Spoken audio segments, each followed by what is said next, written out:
207 πρωτοποριακό με δυναμικό σχεδιασμό, γραμμές πρωτοποριακές, φανάρια μεγάλα, μεγάλο παπρίζ για να έχει σμουτικότητα, κυβικά 1475 άλογα, 8β κινητήρας, κυβικά 1495 άλογα, 16β κινητήρα και ανεβαίνει. Τρίθυρο και πεντάθυρο. Το συγκεκριμένο είναι με τους 75 ύπους. Έχει 4 αερόσοφους. Οδηγού, συνοδηγού και πλευρικούς. Έχει ηλεκτρικά παράθυρα και καθρέφτες. Radio CD με τηλεχειριστήριο στο τιμόνι. Υπολογιστή και ταξιδίου. Άνετους πίσω χώρους.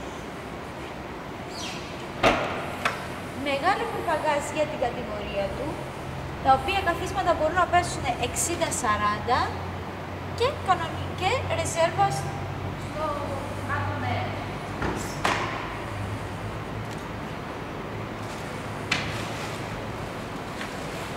Και 27 λοιπόν. Άνετο να κάνετε τα ταξίδια σας, να το παρκάρετε εύκολα στην πόλη, πολύ ευέλικτο και μπορείτε να το αγοράσετε με δώρο τα τέλη ταξινόμησης, δώρο τα τέλη κυκλοφορίας του 2011 και 3 χρόνια δωρεάν σέρβις. Η γράμμα ΚΑΔΑ στη Χαλκίδα σας περιμένει να το οδηγήσετε και να το δείτε από κοντά.